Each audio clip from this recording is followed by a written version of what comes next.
네. 자, 총칙 끝나고 우리는 이제 물권법 세계로 들어갑니다. 168쪽이 되겠습니다. 168쪽. 네, 이 물권법 일반 이야기는 이게 쉬운 파트는 아닙니다. 그래서 이거는 여러분들이 이제 물권법하고 계약법 있죠?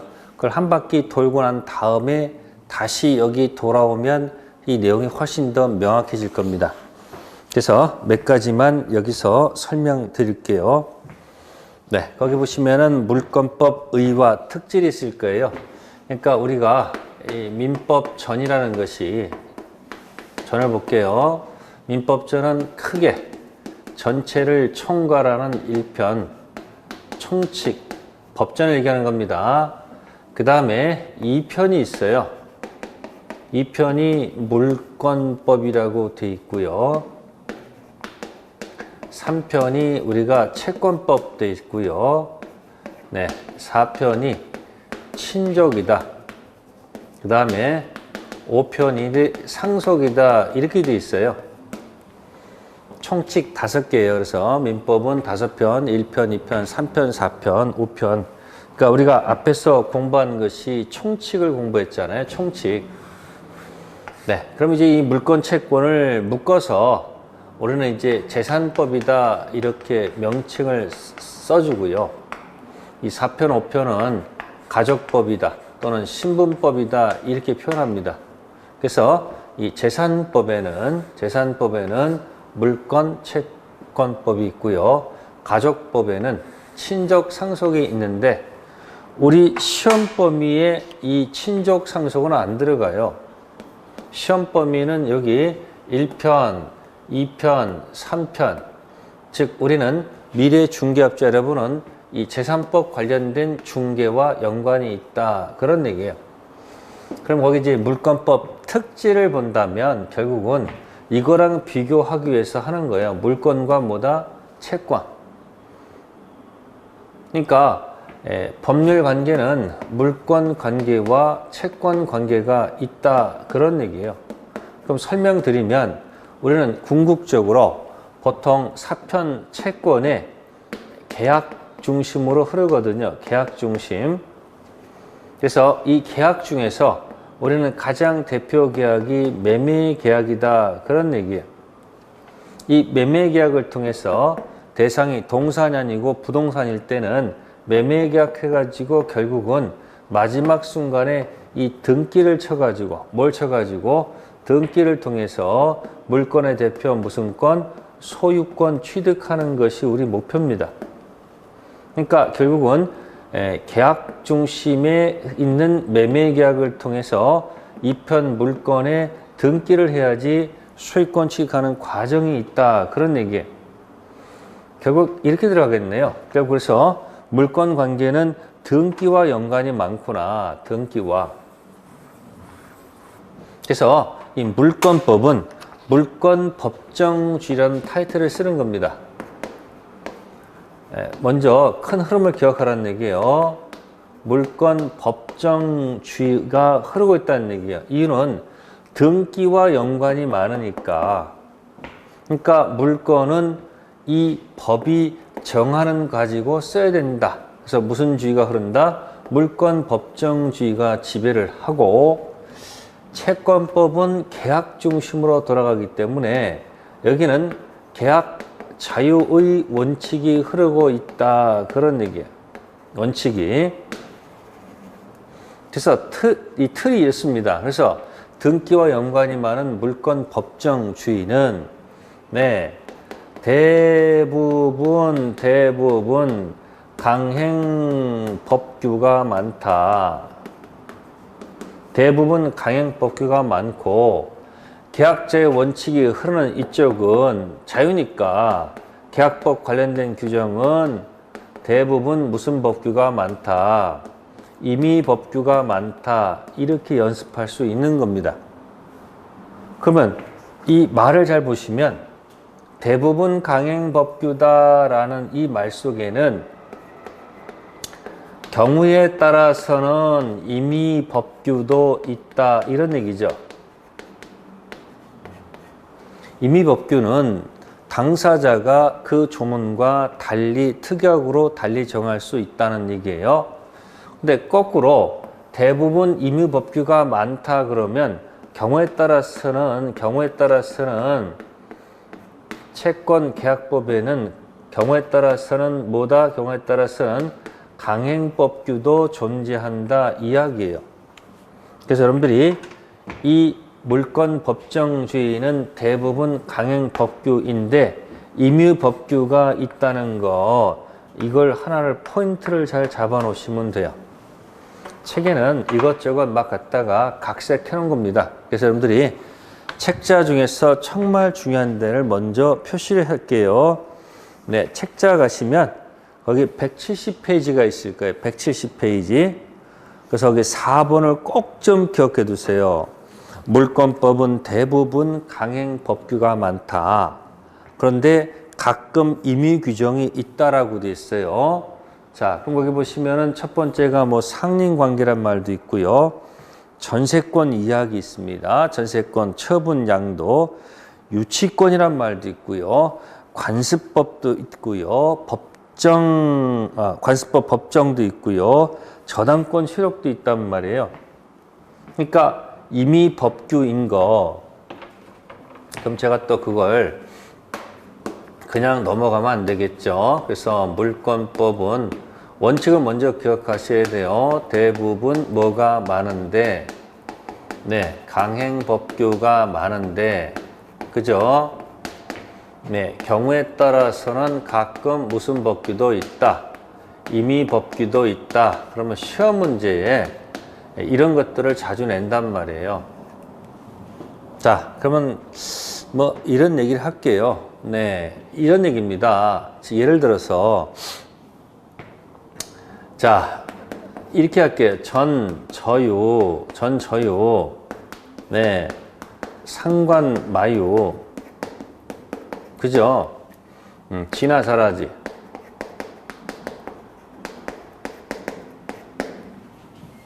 자, 그러면 또 채권법 갈게요. 채권법, 계약법의 얘기죠. 채권법. 자, 계약자의 원칙이 흐르는 이 채권의 계약법 중심에 들어가면 채권법은 대부분 무슨 법규가 많은데,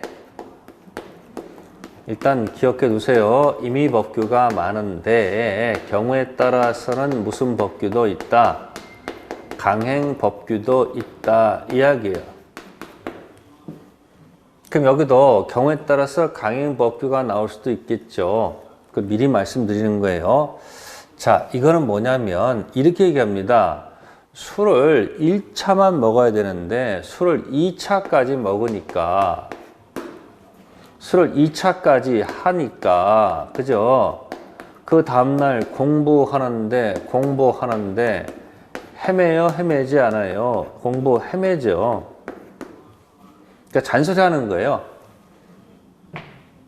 술을 2차까지 먹고 그 다음날 해롱되니까 뭐라 그럽니까?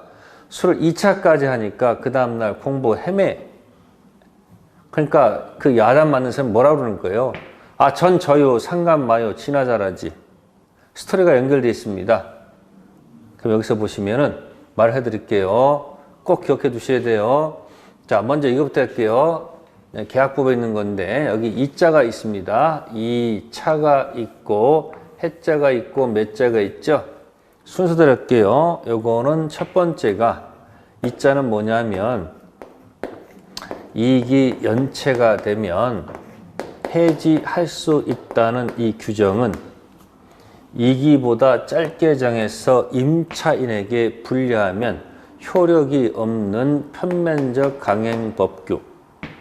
두 번째, 차라는 것은 차임. 네, 차임 증감 청구권이 있습니다. 자, 임차인은 어떠한 경우에도 차임 감액할 수 없다는 규정은 임차인에게 불리함으로 강행법규 위반함으로 무효. 해는요, 해는 기간 약정이 없을 때, 약정 없을 때 나중에 해지 통고란 말이 있어요. 해지 통고 들어가면 주인이 나가라 한다면은 6개월이 지나서 끝나고요. 임차인이 나갔다면 1월, 동사는 5일입니다. 그래서 6개월 1월 5일보다 짧게 정해서 임차인에게 분리하면 무효. 네, 매는 매수 청구권입니다. 임차인의 매수 청구권. 지상물도 있고요. 부속물도 있습니다. 그래서 나중에 계약 끝나고 나서 매수 청구권 행사할 수 없다는 규정은 임차인에게 불리하므로 무효. 네, 그래서 여기서 이자하고 여기 차자하고 여기 해자하고 매수 청구권. 네, 요거는 나중에 계약법 들어가서 임대차에서 규정되어 있는 것들을 미리 설명드린 겁니다. 그래서 임대차에서 강행 규정으로 되어 있는 것들 2차 헤매.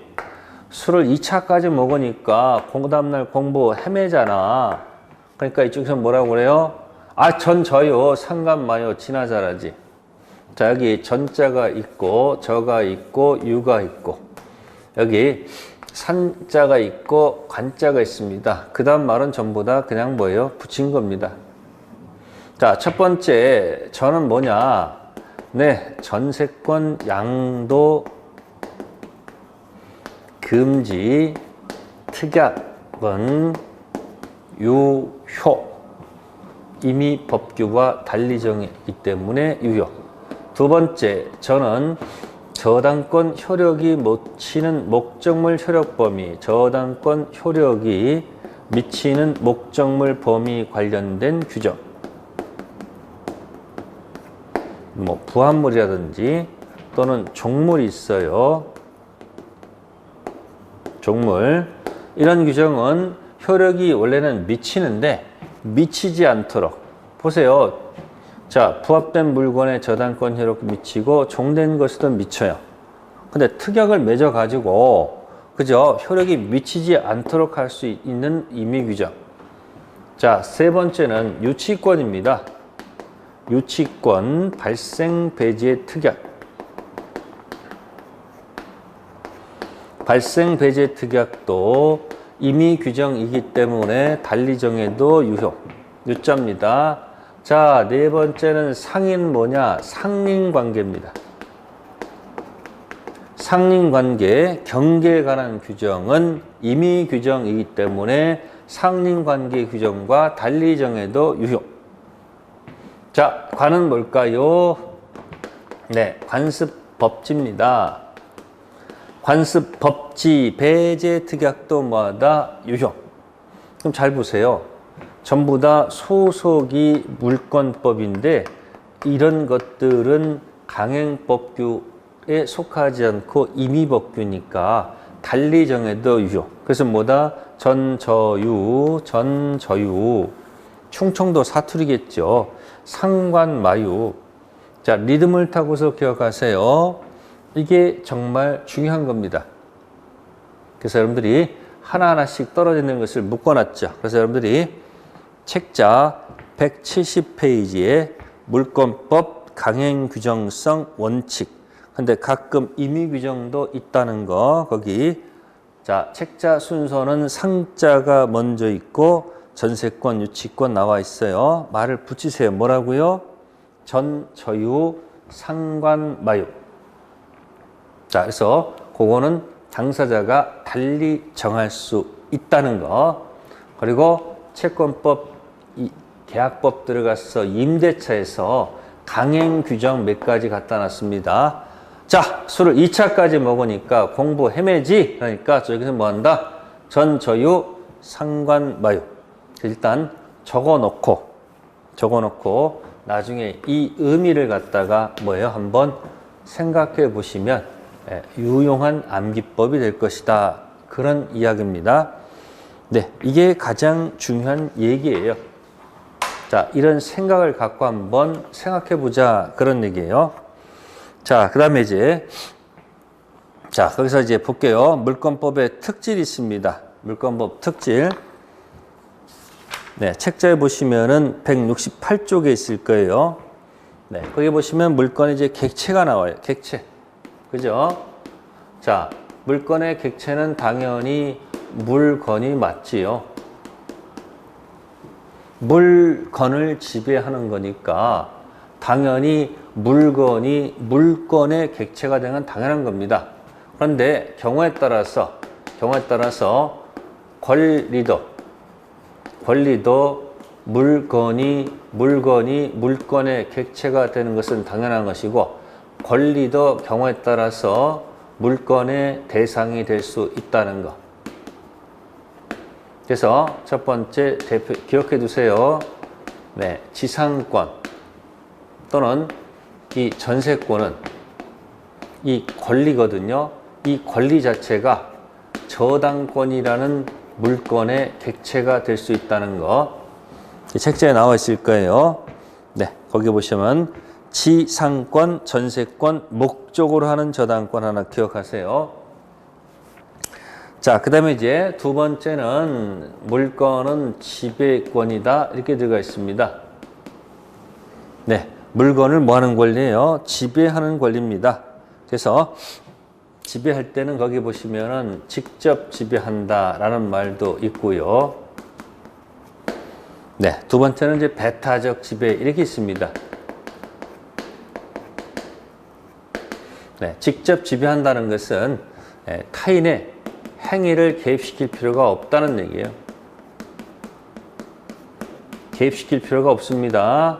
자신이 직접 사용, 수익, 처분할 수 있죠. 특히 소유권 같은 경우는 소유자는 사용 가치라든지 또는 교환 가치를 전면적으로 뭐한다? 직접 지배할 수 있다는 얘기고요.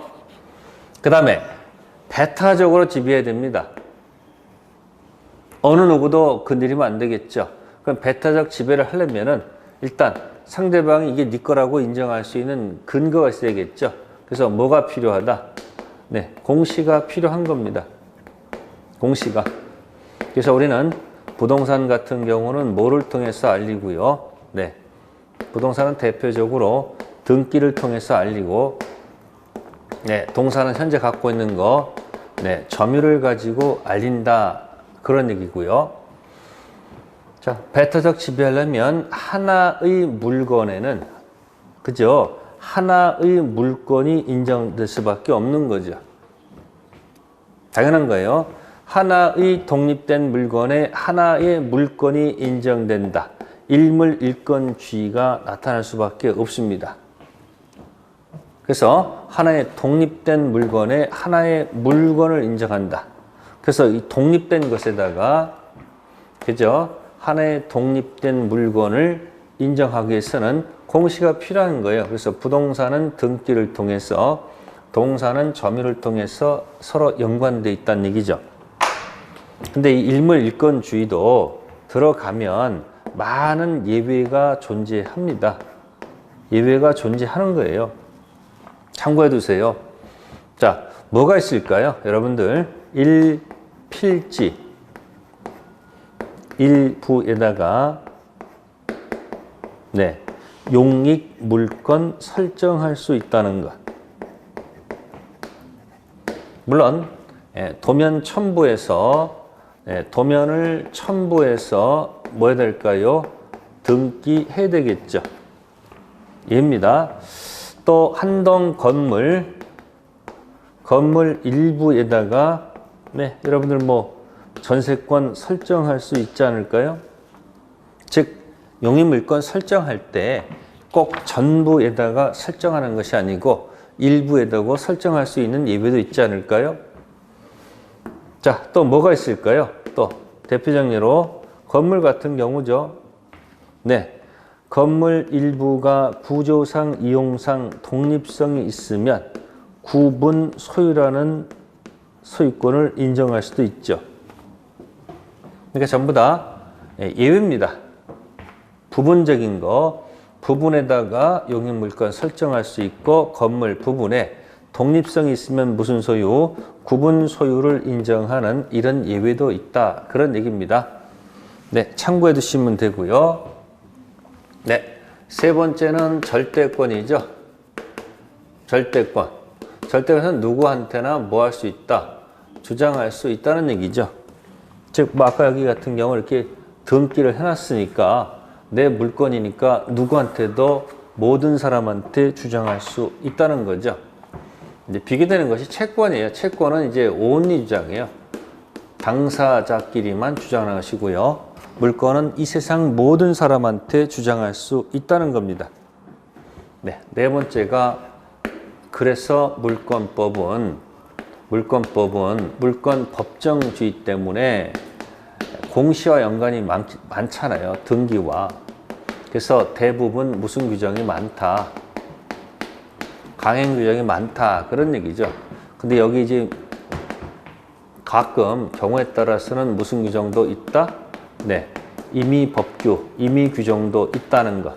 그래서 아까 책자에서 정말 중요한 데가 어디다? 임의 규정인 거. 아까 뭐 어떻게 암기했습니까? 2차 헤매, 2차 하니까 그 다음날 헤매니까 여기서 뭐라고요? 네, 전, 저, 유, 뭐 마세요? 네, 상관 마세요. 네, 그래서 전, 저, 유, 상관 마세요. 한번 최고화 맞춰보시면 되겠습니다. 자, 171페이지 물건의 체계가 있습니다. 그러면 물권법 체계는 어떻게 되어 있는가? 네. 자, 총각입니다. 그래서 물권법은 총칙이 있고 이것을 각각 구체적으로 나눈 거죠. 총칙의 테마는 다른 거 없습니다. 첫 번째, 네, 물권 법정주의를 또 끄집어낼 수밖에 없는 거죠. 대원칙이에요. 법정주의. 그래서 물권은 함부로 청산하면 안 된다는 얘기죠. 그래서 종류도 법으로 정하고 또 내용도 법으로 정할 수밖에 없다는 거. 자, 그런 얘기가 될 것이고, 그 다음에 이제 물권 변동에 관한 얘기가 나와야 되겠죠. 물권 변동. 네, 그럼 물권 변동은 테마가 주로 뭘까요? 부동산이 되겠죠. 부동산. 물권 변동이 테마가 되겠죠. 동산보다는. 그러니까 이 부동산 물권 변동 들어가면 나중에 공부할 때 자동 취득과 등기 취득 이렇게 두 가지로 나눠서 나중에 공부할 거예요. 자동으로 취득하는 건지 혹시 등기해야 취득하는 것인지 이런 문제가 있거든요. 그래서 일단 자, 당사자 원해서 하는 법률 행위로 인한 부동산 물권 변동과 당사자 의사 관계없이 법률 규정에서 물권 변동이 일어나는 경우가 있어요. 그래서 법률 행위는 자동이 아니고 등기해야 취득하도록 돼 있고 법률 규정은 등기하지 않고 자동으로 취득할 수 있도록 해놨습니다. 그래서 여기서는 이제 테스형이 아니고 상수형이 나와요. 상수형 경기사라. 자, 상은 상속, 수는 공영징수. 네, 공영징수. 형은 형성 판결. 경은 경매 기타. 그래서 나중에 186조하고 187조 가지고 거론이 될 거예요. 그래서 한 문제 나왔을 때 상수형 경기사라 이렇게 해서 기억하시면 되고요. 자, 이제 각 칙은 각각 권리입니다. 그래서 각 칙은 8개 물건이 있어요. 그래서 사람들이 점소, 지지전, 유질전. 그래서 첫 번째가 무슨 권? 점유권. 두 번째가 소유권. 그 다음에 이 3번, 4번, 5번 묶어서 용익물권이라고 해요. 그래서 지지전. 네, 그래서 지상권, 지역권, 전세권이 나오고요. 그 다음에 6, 7, 8 해서 유질저. 묶어서 교환가치 파악하는 거 담보물권. 그래서 유치권이라든지 질권, 저당권 이렇게 나올 겁니다. 그래서 여기서 질권은 시험 범위가 아니에요. 다 시험 범위인데 요 질권만 시험 범위가 아니에요. 이거는 동산만 객체로 합니다. 나머지 건 부동산을 객체로 하기 때문에 8개 중에서 질권만 시험 범위가 아니라는 거. 네, 거기 이제 물권법 체계에 관한 얘기가 되는 겁니다. 자, 그 다음에 이제 중요한 것이 이제 172페이지에 185조입니다. 무슨 주의? 조문에 관한 얘기죠. 물권, 네, 법정주의 185조. 자, 185조는 물권의 종류라고 되어 있습니다. 185조에는 물권의 종류라고 되어 있습니다. 종류해놓고 물권은 법률 또는 관습법 외에는 창설하지 못한다고 되어 있습니다. 법률 또는 뭐예요? 관습법에 의해는 창설하지 못한다. 물권은 법률과 관습법에 의해서 뭐 할 수 있다는 거? 네, 창설할 수 있다는 이야기예요. 자, 그러면 이제 해석할게요.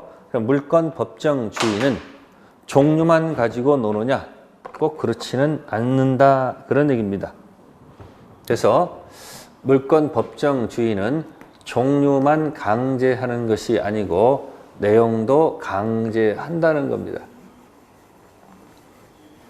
자, 조문을 분석하면 첫 번째, 네, 종류만 강제하지 않고 플러스 내용까지도 강제한다는 거.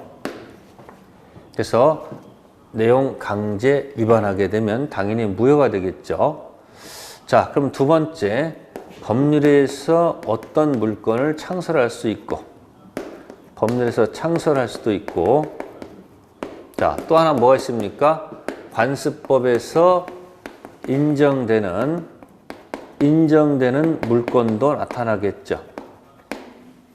그래서 이 법률은 크게 이렇게 볼 수 있습니다. 예, 가장 중요한 것이 민법전이겠죠. 민법전. 방금 전에 8개 물건이 있었다고 그랬죠. 그래서 민법전에 8개 물건이 규정되어 있고요. 그 다음에 민법 아닌 특별법에서도 물건이 분명히 존재합니다. 포인트는 이거겠죠. 민법전. 국회를 통과한 명령 규칙 아니고요. 국회를 통과한 형식적 의미의 법률에서 민법전에 인정되는 물건, 네, 뭐라고요? 점소, 지지전, 유질적. 손가락 3개 피셔가지고 연습하셔야 돼요. 점소, 지지전, 유질적. 그 다음에 내용도 강제한다는 거. 그래서 내용 강제 관련돼서 이런 경우가 있네요. 판례가 있는데, 판례가 있습니다. 하나가. 자, 갑의 소유권이 있습니다. 소유권의 내용은 3가지가 조문상 들어가 있어요. 뭐 할 수 있다?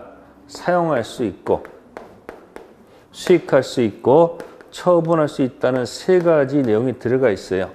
근데 갑이 사용 수익권은 없고 처분권만 있는 이런 소유권을 창설할 수 있는가 없는가? 네, 창설할 수 없다 이야기입니다.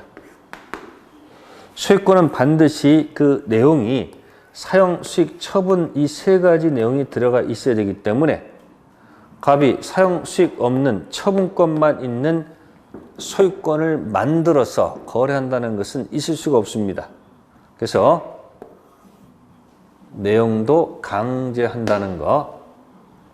자, 그 다음에 이제 관습법에서 물권으로 인정되는 경우도 있고 안 되는 경우도 있습니다.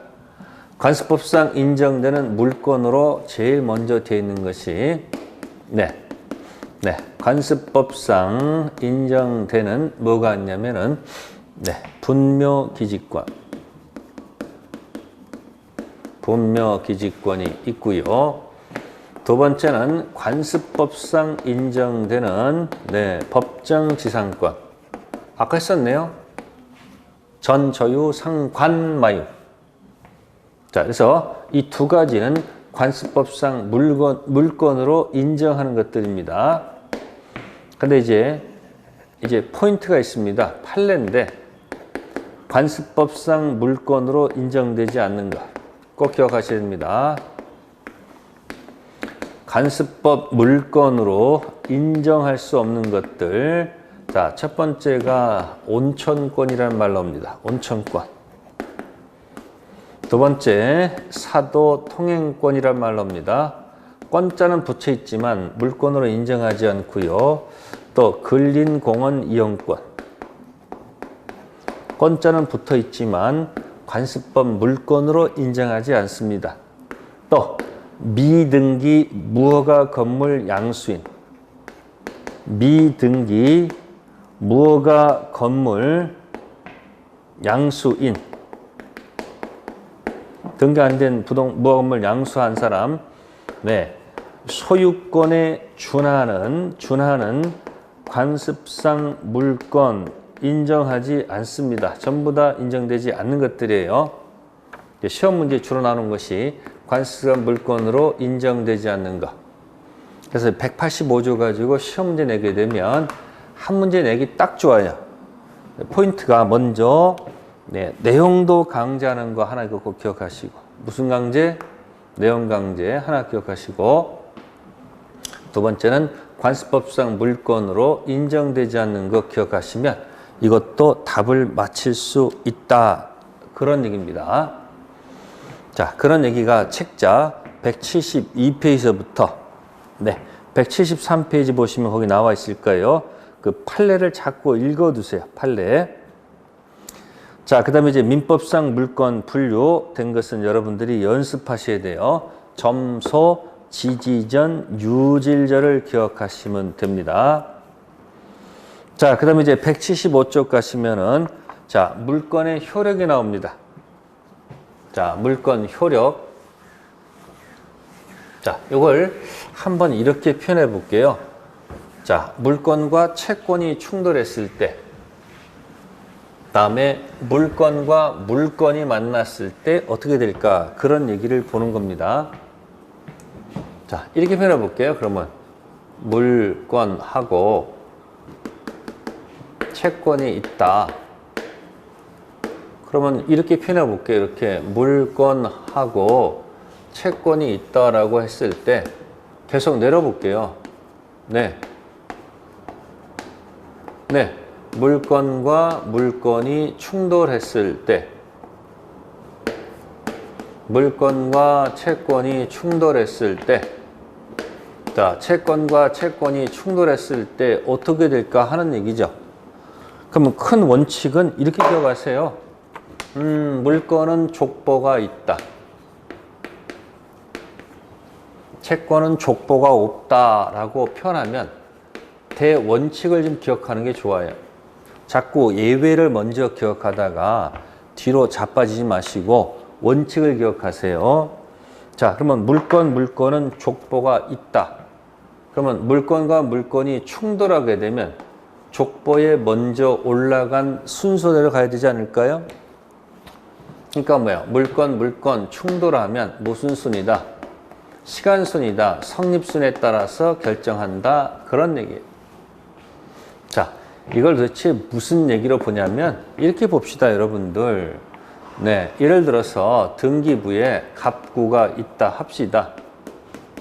갑이 소유권이 있고요. 네, 을구해 봅시다. 네, A가 1번 저당권 갖고 있고, 두 번째 B가 전세권 가지고 있고, 세 번째 C 저당권이 있다고 해보세요. 다 물건들입니다. 등기라는 족보에 다 올라가 있지 않느냐, 그런 얘기예요. 그쵸? 그러면 이와 같은 경우, 자, 이 물건끼리 충돌이 나면 당연히 1, 2, 3번 서열에 따라 결정해야 되는 거 아닐까요? 그쵸? 그럼 이렇게 볼까요? 그러면 여기다 뭐 이렇게 해서 을이 전세권 가지고 있었다. 자, 주인이 바뀌었어요. 주인이 새로운 등기 치고 들어왔다 이야기예요. 그러면 지금 이 전세권은 소유자가 바뀌더라도 대항할 수 있잖아요. 그죠? 이걸 공시법에서는 갑구, 을구, 구가 다르니까 별구일 때는 네, 순위 번호 가지고 따지지 않고 접수 번호 가지고 따진다 얘기할 것이고, 그 다음에 아까 여기 밑에서 여기 병이 뭐냐니까 뭐 있으면 정의, 저당권이 있으면 같은 구에서는 뭐다? 순위 번호 가지고 따질 것이다 이렇게 얘기하잖아요. 그러니까 물건은 족보가 있으니까 시간순 따라서 결정한다. 성립순. 물론 여기에도 당연히 예외가 있겠죠. 그러니까 예부터 기억하지 마시고 대원칙을 기억하라 그런 얘기예요. 두 번째, 물건하고 채권이 붙습니다. 이건 족보 있는 거, 족보 없는 거. 그럼 이건 성립순이라는 말을 쓰면 논리가 안 맞죠. 족보 있는 게 없는 거 이길 거 아닙니까? 그러니까 이때는 누가 우선한다? 네, 물건이 우선한다 이런 얘기예요. 요건 볼게요. 예를 들어서 지금 갑의 부동산에 대해서 자, A가 전세권 등기가 돼 있고, 그럼 물건 아닙니까? 물건 갖고 있잖아요. 근데 또 이 건물에 B라는 사람이 임차권을 가지고 있다 이야기예요. 임차권은 등기가 안 돼 있어요. 이건 채권이다. 순수한 채권이다. 그런 얘기예요. 그러다가 만약에 주인이 매매를 했다 이야기예요. 을한테. 매매하게 되면 을의 등기를 치게 되면 소유권 가져오지 않습니까? 그러면 이 소유권은 물건이에요? 채권이에요? 물건이죠. 여기서 나오겠네. 그러면 이 물건과 이 물건 충돌하게 되면 방금 전에 시간순, 성립순이라고 했으니까 먼저 성립한 물건은 여기에 대항할 수 있잖아요. 우선하니까. 그러니까 을한테도 계속 뭐 할 수 있다? 대항할 수 있다 이야기죠. 근데 이건 채권이고 등기 안 된 채권이고 이건 등기된 물건 아닙니까? 그죠? 그럼 시간순이 아니죠. 이때는 뭐다? 물건이 채권에 우선하잖아요. 물건이 채권에 뭐한다? 우선하니까 얘한테는 대항할 수가 없죠. 얘한테만 대항할 수 있었죠. 그러니까 물건은 이쪽 저쪽 족보가 들어가 있으니까 올 채권이니까 이건 only 얘한테만 주장하잖아요. 그러니까 물건, 채권 붙으면 뭐가 우선한다? 물건이 원칙적으로 우선한다. 그럼 예외도 있겠죠. 다음, 채권이 붙었다? 네, 이거는 서열이 없어요. 그래서 뭐라면 채권은 평등주의다 이런 얘기예요. 평등주의. 그죠? 평등주의가 아니겠네요. 먼저 가져가는 자가 임자겠네. 무슨 주의다? 선행주의가 맞겠네요. 선행주의. 무슨 주의요? 먼저 가져가는 사람이 임자예요. 자, 그럼 여기에 대해서 원칙은 그런데 외에는 없느냐 이야기예요. 예외가 있겠죠. 원칙 예외가 있겠죠. 자, 그러면 이쪽 예외는 책이 없으니까 신경 쓸 거 없고 이쪽 예외를 보자는 얘기죠. 자, 물건 원칙적으로 성립순인데 예외적인 것이 있습니다. 예외예요. 소유권하고 만약에 제한 물건이 충돌하면 이건 언제나 제한 물건이 우선합니다. 우선할 수밖에 없죠. 갑소유권, 을 전세권. 자, 등기부상은 소유권이 빠르고 전세권이 늦지만 소유자가 전세권 설정하면 설정한 동안은 사용할 수가 없으니까 전세권이 항상 우선하는 겁니다. 그러다 제한물건이 소멸하면 다시 원위치 가는 거죠. 그 다음에 점유권은 전혀 관계가 없습니다. 점유권은 우선적 효력이 없습니다. 점유권하고 소유권은 우위를 관여할 수 없다는 거예요. 점유권하고 제한물권은 우위를 관여할 수가 없습니다. 점유권은 소유권, 제한물권 이 관계없이 현재 있으면 있고 없으면 없기 때문에 네, 이런 예외가 존재한다 이야기고요. 또 물권, 채권은 물권이 우선하지만 여기에는 수많은 예외가 있죠. 그 책에 보시면 거기 뭐 가등기란 말도 있고 장래 청구권 가등기에서 나중에 본등기하게 되면 순위가 가등기한 대로 소급한다는 것도 있고요. 거기 2번 있죠. 부동산 임차권이 있죠. 네, 부동산 임차권은 아까 대항할 수 없지만 만약에 족보가 된다면 등기가 만약에 족보에 올라가게 되면 대항할 수 있겠죠. 또 세 번째 뭐 같은 게 있을까요? 특별법에 따라서 보호해주는 경우 있잖아요. 특별법. 네, 주임법에 의해서 대항력을 갖추게 되면 그 다음 날부터 대항력을 인정받지 않습니까? 그러니까 원칙은 기억해 두시고 예외적인 것들은 앞으로 공부해 가시면서 기억을 하셔야 돼요. 그러니까 지금 이런 내용들은 처음 듣는 분들은 이해가 안 돼요. 이건 뒤를 왔다 갔다 한 분만이 알 수가 있는 거니까 처음 하신 분들은 이 원칙만 기억해도 좋아요. 네, 됐고요. 그 다음에 이제 나와 있는 것이 물권적 청구권이에요. 무슨 청구권? 네, 이거는 다음 시간에 이제 구체적으로 할 것이고 큰 흐름만 기억할게요. 자, 내가 물권을 갖고 있다. 그럼 보세요, 여러분들. 내가 지금 소유권을 갖고 있는데 어느 날 가보니까 내 토지에다 누가 거기서 뭐 하고 있어요? 네, 경작하고 있거나 건물 신축하고 있으면요, 이 소유자 침해당한 거 아니에요? 침해당했잖아요. 가서 그러면 소유권 침해해서 내 걸 받아야 돼요, 도로. 그래서 뭐 한다? 야, 내놔라. 내놔라. 내 거 내놔. 또 뭐 하라? 치워라, 몽땅. 그럼 뭐야? 하지 마. 내놔, 치워, 하지 마, 확. 이럴 권리가 없다면 소유권이 무슨 의미가 있겠어요? 그래서 말을 붙이는 거예요. 내놔라, 그럼 뭐다? 반환을 요구하는 거예요. 반환 청구권. 야, 싹 치워.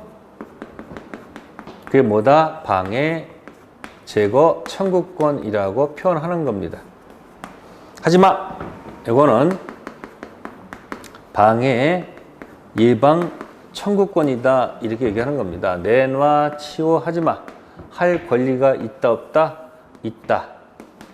이 세 가지 세트 명칭이 뭐다? 물권적 청구권이다 그런 얘기예요. 그래서 물청 종류는 세 가지 정도는 기억하세요. 그러니까 물건이 있는데 물건이 침해가 되면 물권적 청구권으로서 뭐 한다? 네, 물건을 실현시켜야 되겠죠. 종류 세 가지입니다. 뭐요? 내놔, 치워, 확 하지마. 네, 반환, 방해 제거, 방해 예방 청구권이 있습니다. 네, 여기는 시험 문제가 중요한 거니까 이거는 다음 주 계속 연결해서 할게요. 자, 부분적인 얘기를 했으니까 한번 잘 정리해 두세요. 네, 다음 주 뵙겠습니다. 감사합니다.